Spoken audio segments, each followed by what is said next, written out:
50 years of ACWECA unites and empowers consecrated women from diverse religious congregation. Today's your day, we celebrate 50 years of ACWECA. ACWECA, ACWECA, ACWECA, ACWECA, ACWECA, ACWECA, yeah. ACWECA, ACWECA, ACWECA, ACWECA, ACWECA, ACWECA, yeah. ACWECA has been in East and Central Africa, Ethiopia, Kenya, Malawi, Sudan, South Sudan, Eritrea, Zimbabwe, and also Tanzania, Uganda, and Zambia. It's a religious body of National Association of Sisters, Conference of Women Superior Generals, bringing them to work together for the better glory of God's kingdom, of God's kingdom.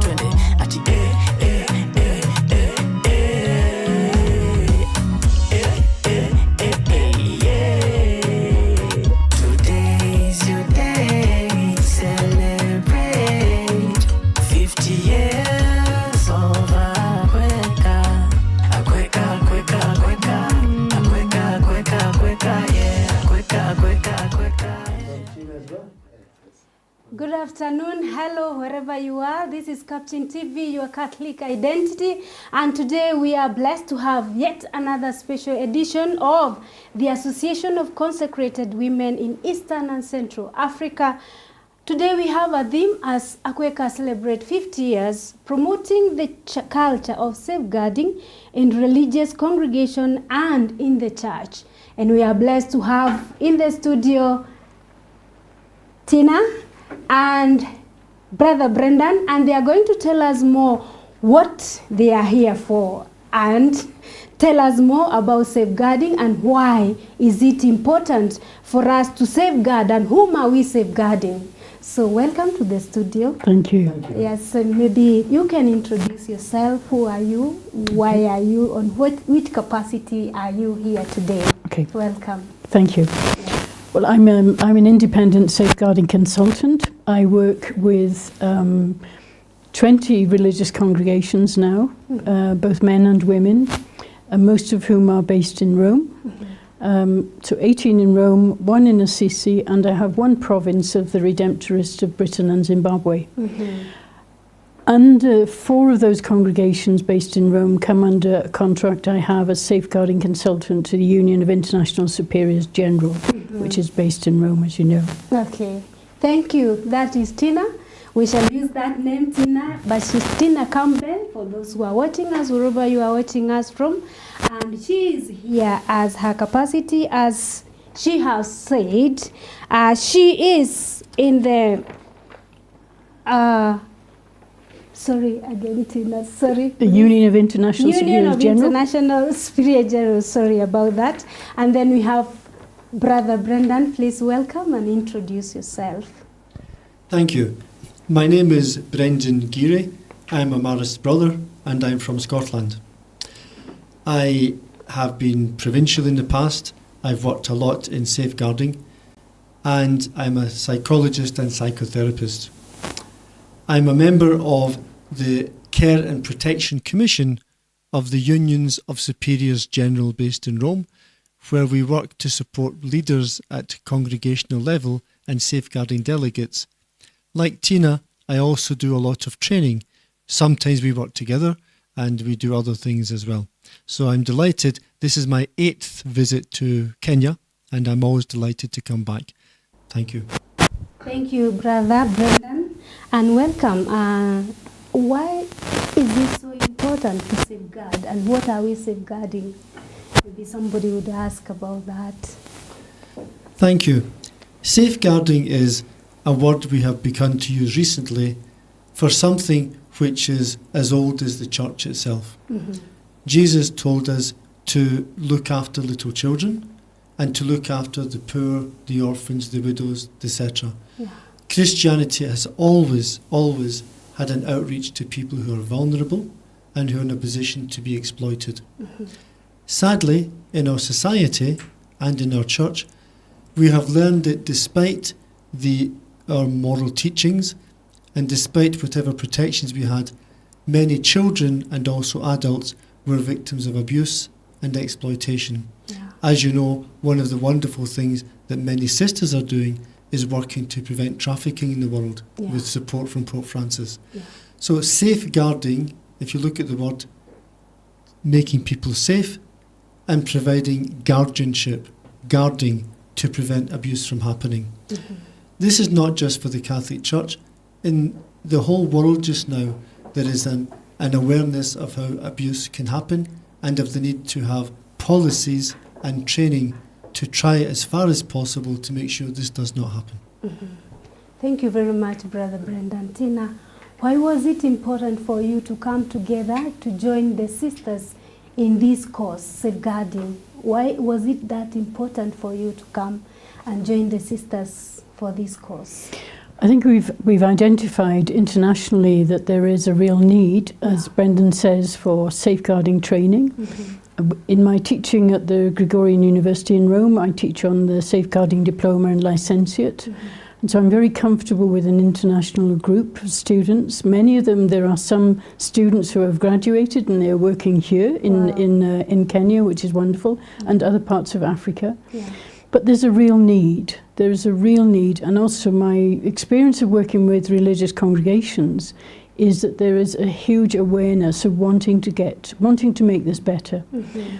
So this idea was born last year in discussions which Brendan had with an IBVM Loreto sister here, based here in Kenya, and then gradually we were welcomed by the 3 religious groups of religious here in Kenya, and we organised the 3 workshops. We actually did 4 workshops in person for different religious groups, but it's evidence to us that there's a great need to make that shift from child protection, which is a very narrow view of safeguarding, to look at the safeguarding of children and vulnerable adults. Okay, thank you. I understand you have been in Kenya for around 3 weeks. Yes. And you have been in a workshop with some congregation. How was your experience? How are the religious? What is the capacity of their willingness to really carry out this course? I have to say it's been transformative working with them. We've been working with them in workshops that last, they arrived the night before, but 3 very full days of input and interaction, and to see the change in religious men and women in terms of how their eyes have been opened, they have been given words with which to speak. But I have to say we were aware of some of the very complex issues, particularly for religious sisters, in terms of abuse in the church. Yeah.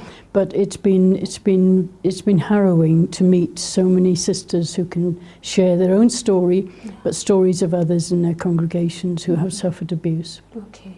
Thank you so much. It's important, and I think it's an important conversation today, because the world we cannot hide anymore, because these things are happening, and I think that's why you are here, even as ACWECA celebrate 50 years. Brother Brendan, you have a role as a psychologist. You have an insight that the church has an effort towards safeguarding and healing. What is that role as a psychologist that the church should have to make sure that safeguarding is happening and there is healing? Because already there is a mess that has happened. And what should we do so that these things stops once and for all? And maybe if somebody finds herself in that mess, what should one do as a psychologist? Thank you. I won't take the last part of your question about what you should do as a psychologist. Yeah. I'll take the larger question. The professional psychology, especially in the English-speaking world of Great Britain, Ireland, Australia, Canada, New Zealand, Australia, has done wonderful research for 50 years to understand how come abuse happens. Yeah. And the other thing they have done is to say, what can we do that makes it safer for people so it doesn't happen? And some very fine psychologists said, for a crime to happen, you need 3 things. You need somebody who wants to commit the crime, somebody who's a potential victim, and lack of guardianship, which means lack of protection. For example, when I was in Cameroon, living in there, I would sometimes go to Douala. And when I parked my car, some little boys would come up and say, Mister, we will look after your car. And I would say yes. Yeah. They would wait, and when I came back, I gave them some money. And I knew my car was safe, Yeah. because they knew if I was away, my car was vulnerable. Sure. And that simple story shows how we can make sure that the world is safer. You have to make sure there is guardianship, that there is protection and people are not vulnerable.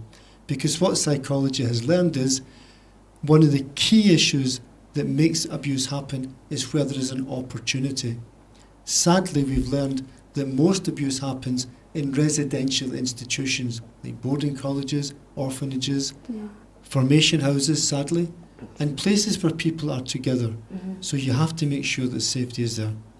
The other great contribution that psychology could make was to say, what leads someone to want to do this? So we learn about loneliness, need for affection, need for intimacy, lack of sexual education, lack of an ability to talk about sexual issues. So these things began to help us to say, this helps us to understand what might lead someone to do this. Also, we've learned that the whole, what Pope Francis called the culture. If somebody, say a priest or a brother, or even a sister, notices if somebody abuses, nothing happens. That means that they can say, I'll be safe.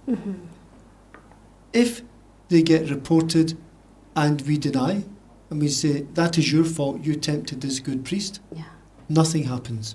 So that's called a systemic issue, which is not just about the individual. And the two other great things psychology can do is help us to intervene to bring healing to somebody who has been abused, and help us to do treatment for someone who is abused so they come to better understanding and also hopefully never do it again. Brother Brendan, maybe somebody was abused when she or he was very young, and maybe he was not able to talk, and maybe in their 60s and the 50s, that's when they are talking about it. What is that? Does healing take place at this? Because already that person is wounded. And I'm sure maybe there are some people who are there who are wounded, maybe they kept quiet, and they are in their 60s, in their 70s, and they said, maybe I would have done. What word do you have for them as a way, or encouraging them that healing is possible, even at this particular time? That's a wonderful question, sister, so thank you for asking. The world of psychology can offer help. It cannot promise healing. That would be very silly. But there's a great line that I learned many years ago, which I use when I'm training, which is that when painful feelings are heard, the pain lessens and leaves room for other feelings. What we have learned is that when people can talk about what happened, take it out of the shadows where it was hidden and continuing to cause hurt, bringing the fresh air and sunlight into it enables some healing to happen. There will always be a wound. It's like when you break your leg, there's always the wound there. But it lessens and leaves room for positive feelings. In the last 25 years, there have been wonderful advances in the treatment of trauma. So there are now trauma specialists with special training to intervene with people who have had traumatic things in their past. Not to say that it can all be cured in a medical sense, but to say the pain can lessen and you can lead a better life. Okay, thank you. I hope somebody is touched and healing is possible. It may not be fully, but the transformation can take place. Thank you so much, Tina, as a safeguarding consultant to the UISG. How do you envision synodality influencing the global response to safeguarding with religious congregation now that you have been with them and you are part of all the activities that they carry out in this cause of safeguarding? I have to say, and I know from listening to victims of abuse in the church, there's a great sense of disappointment from the synod. There was an appeal from the Pontifical Commission for the Protection of Minors that this should be given a priority. There's little evidence that it was, but I think some victims are now lost because they had great hopes that the Synod would actually address this in much more detail, which is interesting. However, the concept of synodality and the concept of walking together is something which resonates often with how I talk about safeguarding in terms of that concept of journey. And I know in certain parts of the world, some of my students, some of the sisters and priests and brothers I work with will express frustration because they feel that, you know, they haven't yet begun, or they feel so far behind, or there are huge barriers for victims to come forward.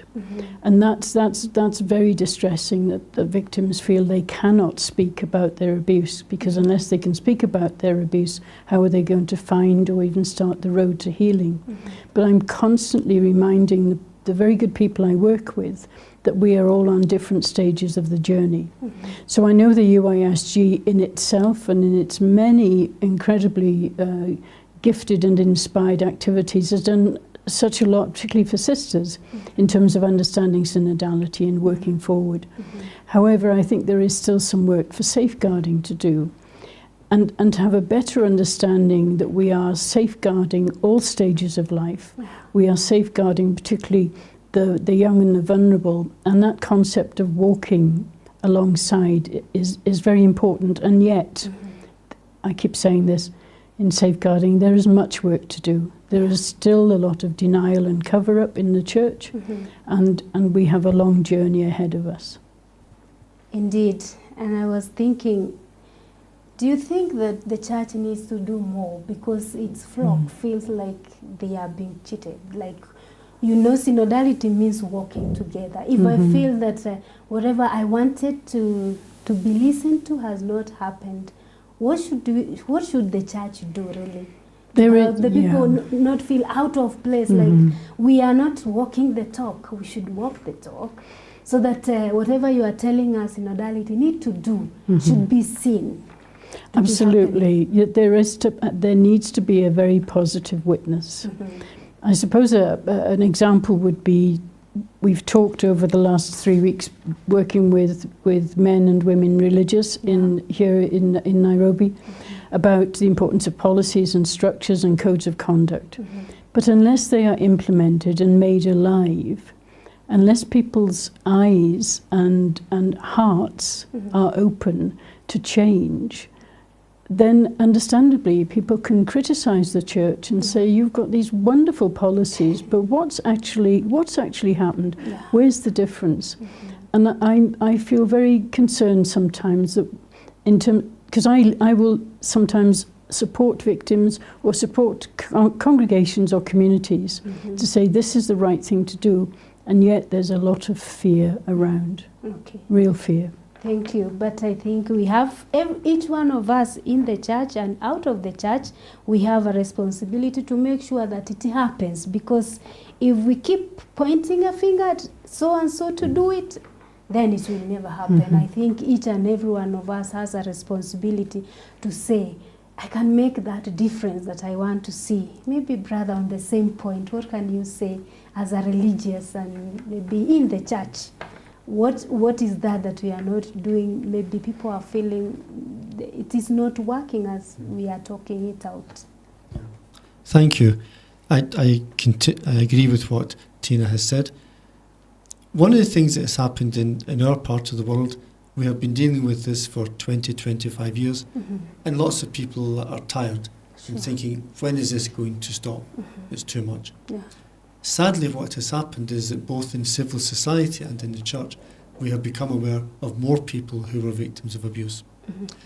So what it requires really is leadership from bishops and provincials to say this is important.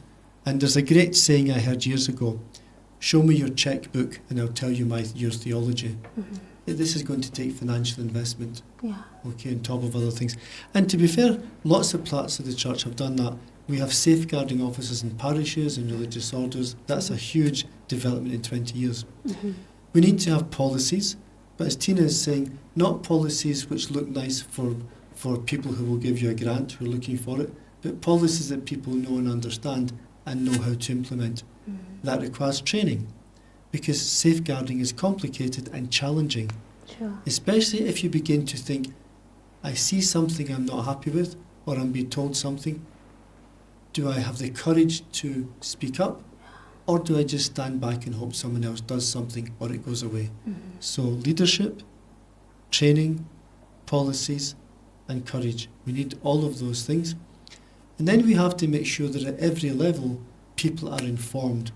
So, for example, children in schools have to be told, this is acceptable behaviour, this is not acceptable.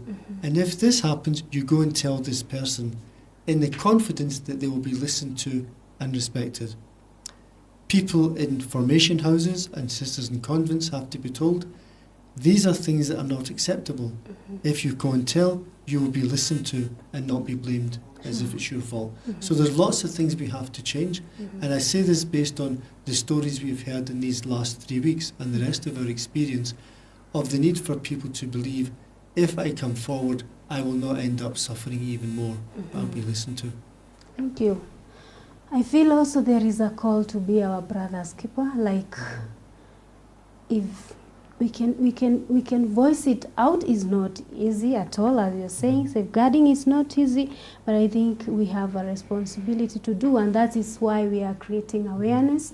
And it is good that, dear viewer, we have such great people in the studio today to tell us more about safeguarding. I know the world is hurting out of the many abuses that have taken place, but we have a responsibility to be our brother's keeper. If you are your brother's keeper, you will not want anybody to hurt. And we all shall become champions of safeguarding. Protecting children from abuse remain a concern for the church. How do you think the synodal process can be used to strengthen safeguarding for all children? Particularly, they are vulnerable, they are not able maybe sometimes to talk. What can we do? Or how do we go about it? Thank you. If you look at a photograph of the Synod Hall and you compare it to the photographs of the synods before, the most striking thing is lots of space, round tables, priests, bishops, laymen, laywomen and sisters. In order for safeguarding to improve in the church, we need the presence of women, and we need the presence of lay people, especially people who have expertise who can bring. Because one of the things that went wrong in the past is some bishops and provincials said, I will deal with this personally. We have learned you need to have a team to share things, but that team cannot only be priests or brothers or sisters. There have to be other people so that they bring their perspective. There's a very fine American Jesuit theologian called James Keenan, who was aware of abuse in the church, and he said, I wonder if women had to be present at every meeting where there's safeguarding discussed, would we have as many victims? What would policies look like if mothers were writing the policies thinking of their children? I think they would be very different. So I think the synodal process, visually and in practice, models inclusivity and making sure every voice is heard for the same amount of time. And that through that we reach better decisions. Thank you. Thank you very much, Brother Brendan. And Tina, we are still going on with our conversation. A very prompt conversation required at this particular time in the church, and particularly as we look at the synod and synodality. Do not go away. We are going for a short break, and when we come back, we continue with this conversation. This is a special segment on ACWECA as we celebrate 50 years. Do not go away.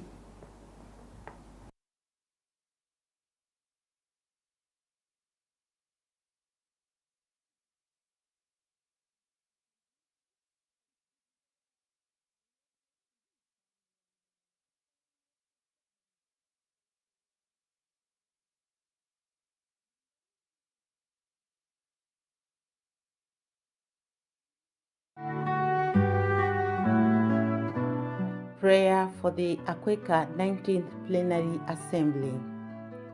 Heavenly Father, thank you for the many blessings you have bestowed upon us as we commemorate 50 years of ACWECA. We entrust the preparations deliberations, and fruits of the ACWECA Plenary Assembly and Golden Jubilee 2024 into your loving hands. Send the Holy Spirit to all delegates of the Assembly. Enkindle in all of us the spirit of listening, wisdom, discernment, and synodal communion. Lord, bless and deepen our collaboration and understanding of one another. Inspire all religious women in Africa to rediscover their zeal for the gospel. Bless all our partners, friends, and benefactors from the abundance of your generosity. To all our departed founding members and sisters, grant eternal rest. Mary, our Mother and Seat of Wisdom, pray for us. We make our prayer through Christ our Lord. Amen.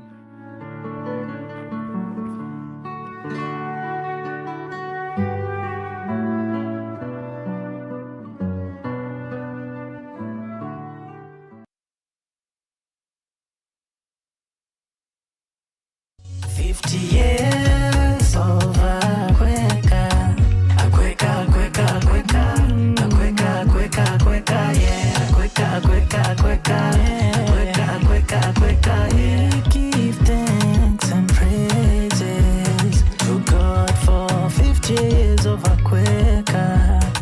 Unites and empowers consecrated women from diverse religious congregations.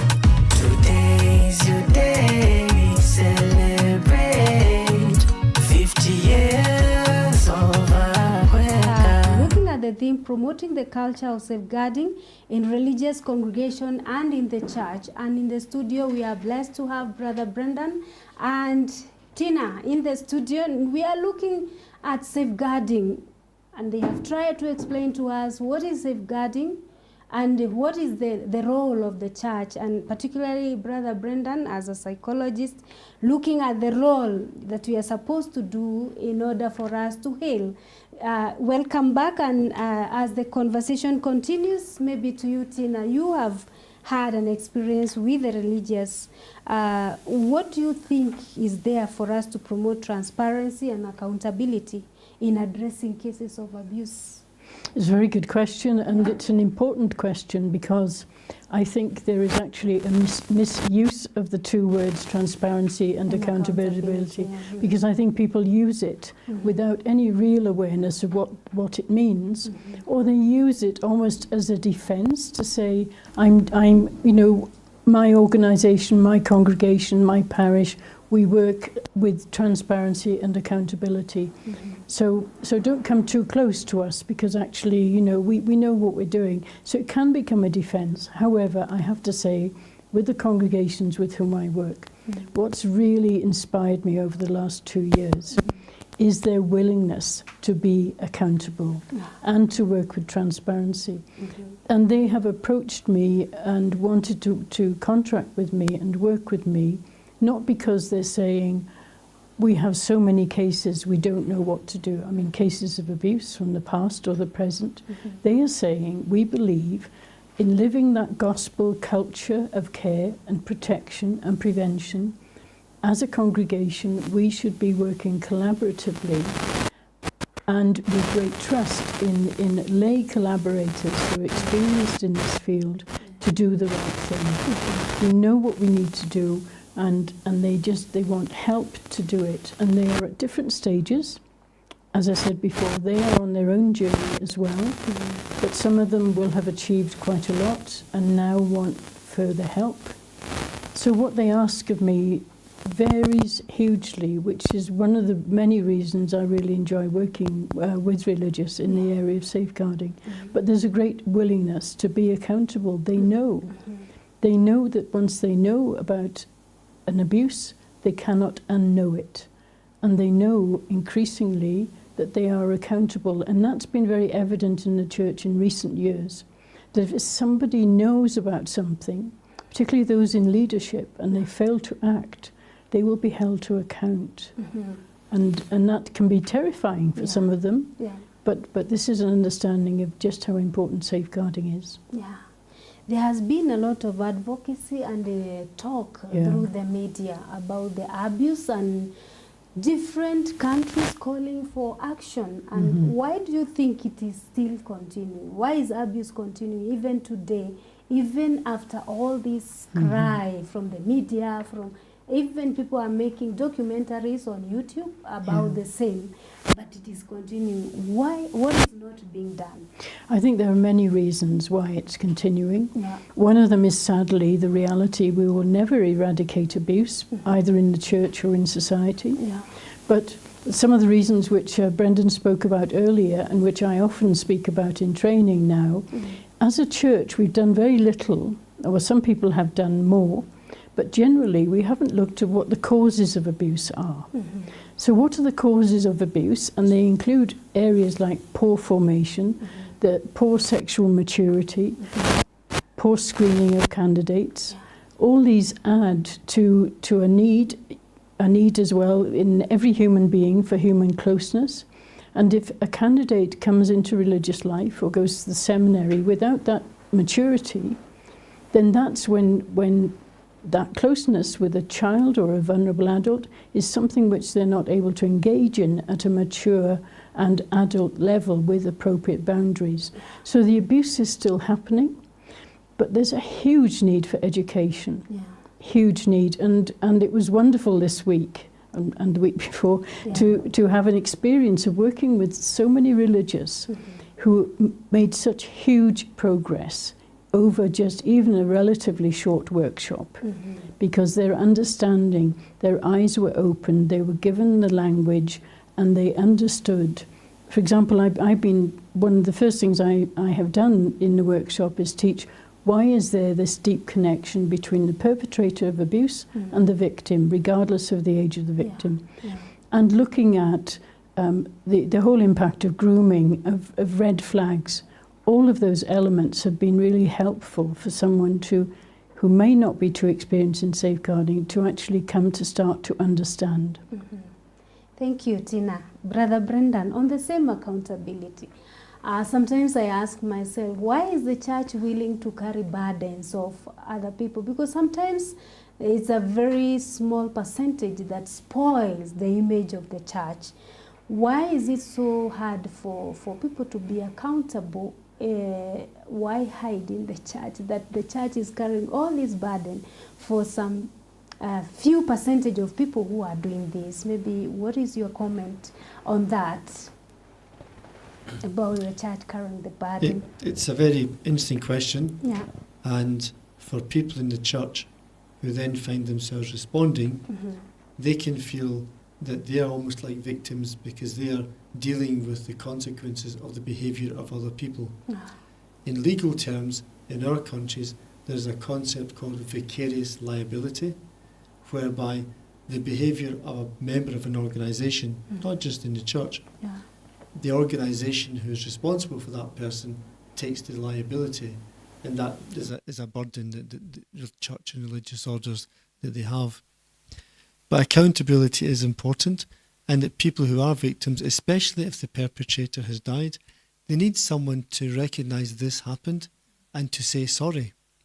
And there has to be some kind of process of, you can't do restitution because you can't restore something where abuse has happened, but acknowledgement, apology, and sometimes compensation if that's appropriate. Because humanly, people need some response to the hurt that has been done to them. So those are all part of the accountability. And another important part of the accountability is that where there is a lack of accountability, there's a better chance that abuse will happen in any organisation. And as Tina was talking about transparency, what we have learned painfully in our part of the world is that when we try to hide things, conceal information, not share with other people, and then the law obliged us to share, the church was even more damaged than if it had been open in the first place. It's utterly understandable that any person or organisation will try to protect their good name. Sadly, the way we tried to do it ended up doing worse for us. So the accountability is important, extending also to engaging with victims so they feel somebody is listening to me and acknowledging my hurt and my loss, and the transparency to say it has to be better to be open about this and not to try to hide. Okay. Thank you, Brother Brendan. On the same breath, what ought to be done to address the gaps and the strength, the best practice that we can offer, or the church as the universal church can offer and bring the gap that is there in terms of safeguarding? What do you think ought to be done or ought to be addressed in order to maybe to bring to do away with these gaps that are there and strengthen? We will never do away with the gaps completely. Mm-hmm. That will happen at the end of time when we come to the final judgment and resurrection. What we can do is try to reduce the gaps so it's smaller and smaller. It's also important to say that, again, the data from Europe, America, Australia, is that the number of cases of abuse of children peaked around about 1980 and then began to decline. That doesn't mean they've disappeared, but they're less than they were. What we don't know is how many abuses happen on the internet and in social media, because it's very hard to count them in the same way. I go back to the other thing I'd say is that I think different popes have exercised leadership. So Pope John Paul II, he called a meeting of experts in the Vatican about 2003, I think. It's often forgotten, but he did actually try to do that. Pope Benedict called a conference in the Gregorian University in 2011 or 2012 with representatives from bishops' conferences, and he made significant changes in canon law. And Pope Francis created the Pontifical Commission for the Protection of Minors. So he instituted at the heart of the Church an organisation whose responsibility is to hold this issue, to do advocacy, and to give good advice about good practice. So that has helped. But I go back to what I said earlier. Leadership. People have to take on board leadership. Policies. And don't just pick a policy, change the names and say, here's my policy. Training. And not once. There has to be ongoing training. And then we have to have specialised people called safeguarding delegates who are recognised as the people you can go to in a diocese, in a religious order, in a school, in a seminary, that people say, I can talk to this person who is trained to know how to handle it. And that person needs a committee because they can't do it on its own. So there's a whole levels of infrastructure, and that infrastructure requires training, and requires money, and requires education so people know it is there. Thank you very much, Brother Brendan. Tina, what strategy do you think the religious community can employ to ensure that the voices of the survivors are heard and respected, and particularly in this synodal process? I think it's really important for religious congregations to acknowledge that there are victims, and indeed there are victims within their own congregation. And I know some of them, some of them find that very hard. Mm-hmm. Some of them have experienced abuse before coming into religious life. Mm-hmm. Some have, again, tragically experienced abuse within religious life. Mm-hmm. And to give them a voice is a huge challenge for some congregations. Yeah. So again, it needs a change of mindset, it needs further training, it needs real opportunities of genuine sharing. I often in my training use the image of Mary Ward and her companions who sit in an open circle.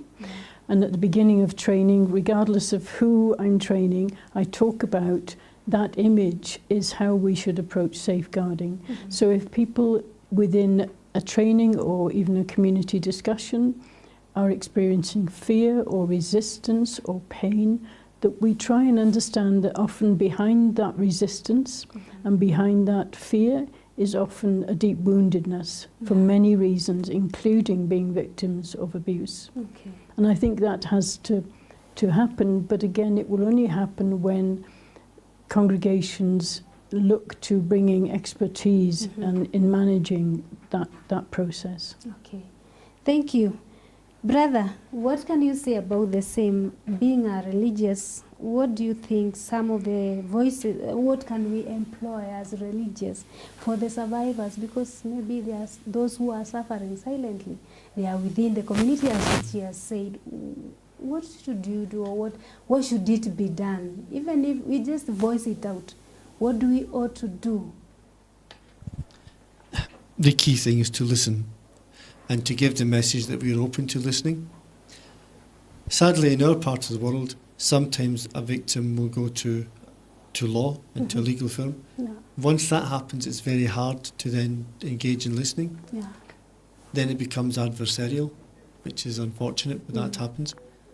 At that point, to then try to reach out to make an apology or have contact is very difficult, because often the victims don't want to have contact at that point.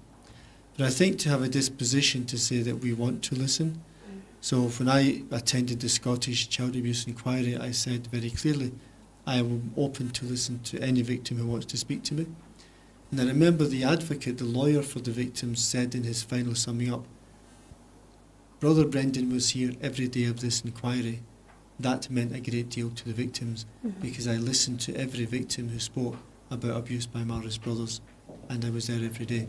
So that mattered, that I was there, I was present, I was not escaping or running away. So that sense of presence, of listening, is important. Victims then need something to happen.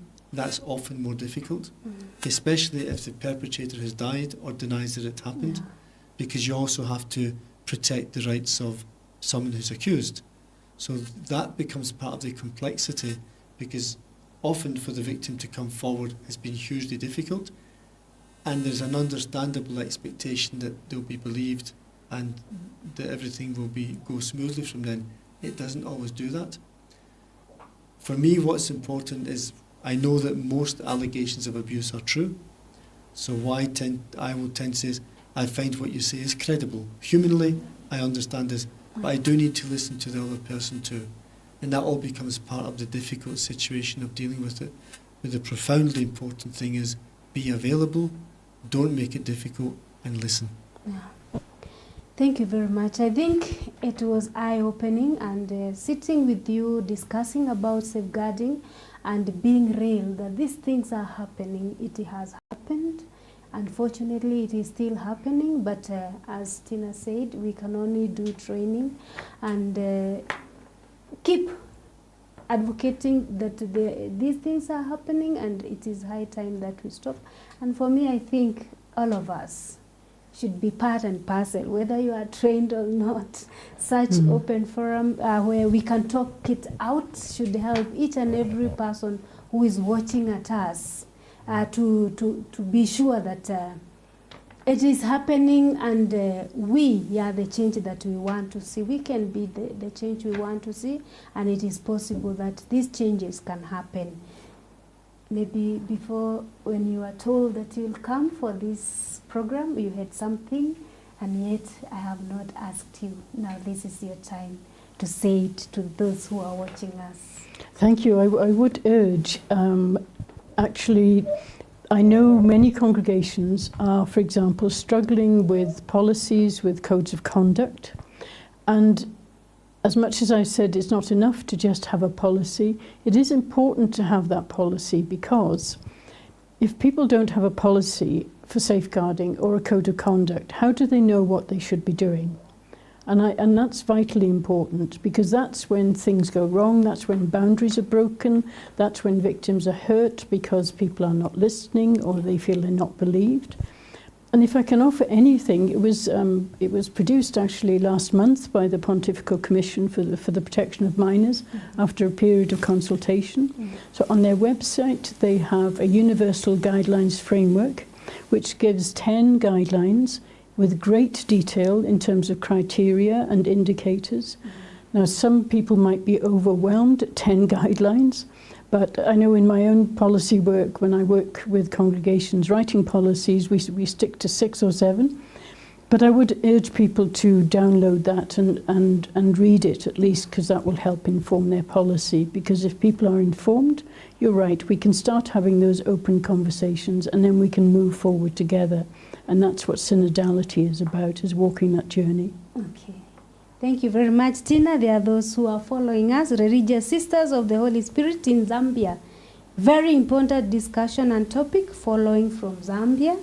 There is another one follower, Fifi Emushi, following Leonida Shimanyula, following. Thank you very much for all those of you who are following us. We don't take it for granted because all of us are learning, and we have a good intention to make a difference. That if safeguarding will help us change the narrative, why not go for it? Brother Brendan, maybe your closing remark as we come to the end of our program. First of all, a word of gratitude to yourselves for the invitation to Tina and I to come and speak as part of your television broadcast. I'm very heartened by the words of the sisters from Zambia, so I thank them.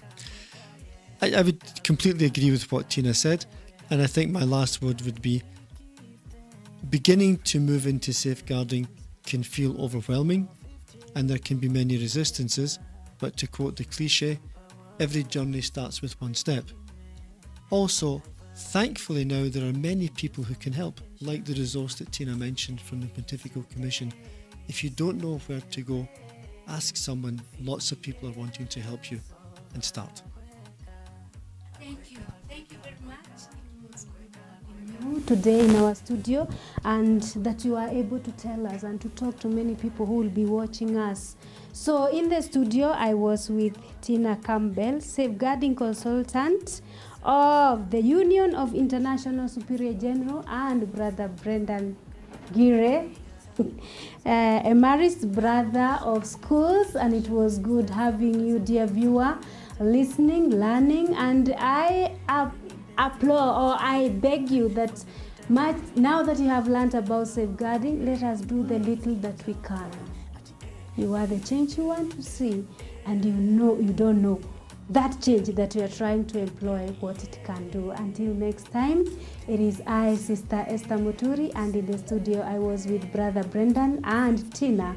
That was special segment on ACWECA as we celebrate 50 years. God bless you. ACWECA, yeah, ACWECA, ACWECA, ACWECA, ACWECA, ACWECA, ACWECA, yeah, it's your day.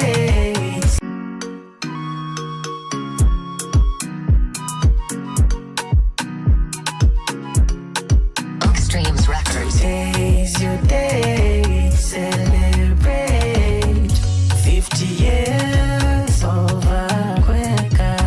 ACWECA, ACWECA, ACWECA, ACWECA, ACWECA, ACWECA, yeah, ACWECA, ACWECA, ACWECA, ACWECA, ACWECA, ACWECA, yeah. We give thanks and praises to God for 50 years of ACWECA.